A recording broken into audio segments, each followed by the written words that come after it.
then your child can't see or you. Hi guys, I wanted to take a moment and talk about stigmatism and your vision. Now, in this series, I am focusing more on children because children really get overlooked with vision.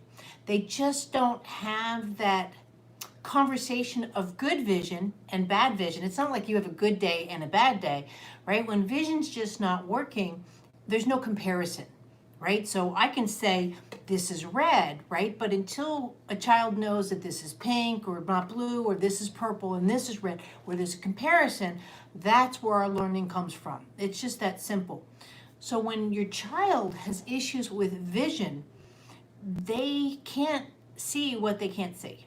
There's just no, you can't, like, I mean, I know I need reading glasses, but I can't, sometimes I can try and focus or hold it, but again, I have that comparison. So one of the things that can happen is your child has astigmatism. Now, astigmatism is when the instead of an oval here, which is very hard to tell, it's easy to say, oh, it's a circle.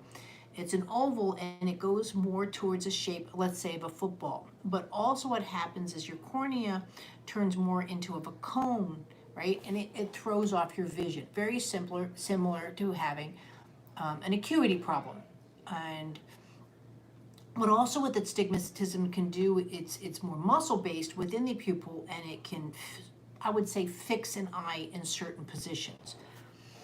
Can get overlooked a lot with cortical visual impairment because you'll see the jump in the vision and people will just assume it's CVI, where actually it's a pretty good stigmatism and it's doing this with the eye.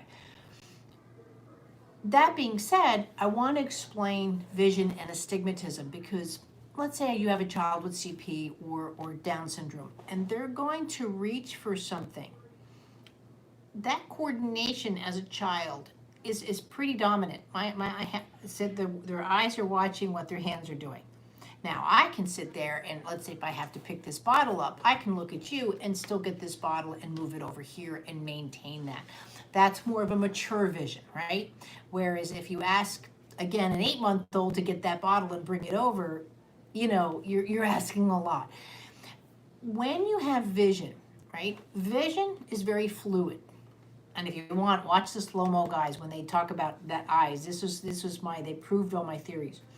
When my eyes are working, and this is where a baby's eyes aren't meant to work the first few weeks because they're neural mapping and a sense of balance, a point of reference of balance. So when a baby is just lying there, their little eyes are fluid-based in a container, similar to this bottle, and they're sitting there and they're laying back and forth, and this counteraction starts to happen. So this is one of the first things I come in as an early intervention specialist or a movement coach, and when I'm not seeing this kind of motion through the pelvis, through a finger, through a toe, my radar goes up. Not to say your child has this wrong with him, but again, their sense of movement is not setting up as optimally as I'd like it to. And that's where we're going to go into bottle B. Bottle B is a different type of liquid. It is much slower. This was my son's problem. He had a massive infection in his face for 3 years. I couldn't understand why my son couldn't walk or talk. Well, guess what? All of his movements were based off of this, not based off of this. It's also one of the reasons why babies have a thinner mucus than adults do. Again, they're meant to have tummy time and all of this to coat their maxillaries and nasal passages and all of that at a fluid dynamic rates to give them rolling over. When they're starting to roll over again, something like this, right? They're slow. When they're slow, and I don't mean slow, when they're slow, they need better balance. Well, a baby doesn't have better balance because they're babies. So imagine now, this is my one eye and this is my other eye, which would have a decent stigmatism. So when I'm going to, let's say, look side to side, look at how responsive my left bottle is, right? Whereas this has to think about it. Now also, because this is heavy, what I might get is, and that's where the stigmatism starts to show, almost like the eyes coming in just a little bit. But let's say I'm here and I go a bit too much with the left, I see a jump. So the left eye can be smooth and the right eye will tend to jump, let's say where the stigmatism again is in this eye. Also looking up, you might see smoothness here, so I can reach up, let's say as a child this way, this eye, again, because the stigmatism wants to keep it in a certain position, and you'll see what I say is like a staccato, a jump in the eye, where it wants to go into sporadic vision. So those are the reasons why I look at vision so closely and how it has to do with movement. Now, if my eye has never felt this sensation, let's say on the right, because I have astigmatism, just going out and reaching, crossing midline, crawling, all of those kind of things that you take for granted, really people don't look at the dynamics that vision can be a culprit as to why the brain is just confused. Because if I go to move this way, and again, this is heavier, this is slower, guess what? I might fall. Babies don't want to fall, so they'll avoid the movement. Whereas this, you see, I have those dynamics. I have that counterbalance. I have that weight shifting. Ooh, I can do this so much easier. So I get lots of comments. My baby prefers to look to the left. My baby doesn't want to be in tummy time. My baby only wants to roll over to the one side. They don't have that kind of dynamics of, I'm not going to eat my broccoli right now kind of thing. They're doing this because it's not that I don't want to roll over to the right, Mom.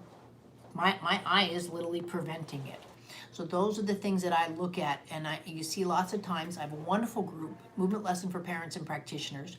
It's a private Facebook group. People can post up their videos. Once a week I review them, and I go over subjects like this. I'm taking advantage of Facebook Live, of YouTube Live, again, because I want you to know that these kind of things with Movement Lesson, and from me, Michelle Turner, that are available to support you. Right now, most families can't even get to the eye doctor if they wanted to because of COVID. And I'm doing more and more that I can online to help to support you, because you being successful for your child, that's the number one. You can have the best doctors in the world. You can have the best therapists in the world. It's the dynamics that you have at home that are going to get you to where you need to, right? And that's why I have the largest library to help you. And this I'm adding to my library. So again, this is just something to consider. So if you see a child, again, where they're catching themselves or they're avoiding going in, remember, a baby wants to protect themselves. So it's not that they don't want to do something, right? Just like if I asked you to go start learning how to do the salsa on the edge of the Grand Canyon, you'd say, hey, get me away from the cliff. Well, again, I'm not going to roll over because I'm feeling my Grand Canyon kick in. I'm protecting myself. I'm intelligent. I'm protecting myself. Please don't put your child into positions where you are taking away their protective responses, because that's where they get confused. Also vision, just like I did here, you'll see the hands come out. It's another big sign, because again, what if I asked you to go to the bathroom in the middle of the night, let's say, and I don't have any lights on? This is what you're automatically going to do. It's a natural visual response. So if you see the hands coming up as well, please look at or suspect vision might be adding a conversation into your child's movements. So I hope that makes you understand a bit more clearly what is going on.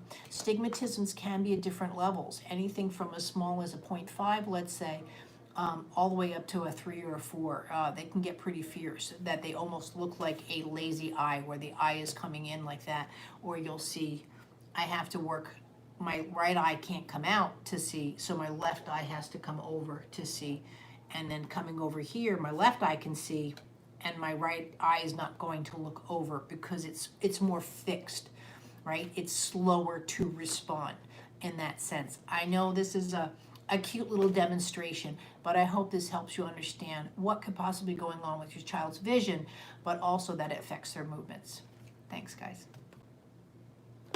And now I have to jump off and turn this off. Bye.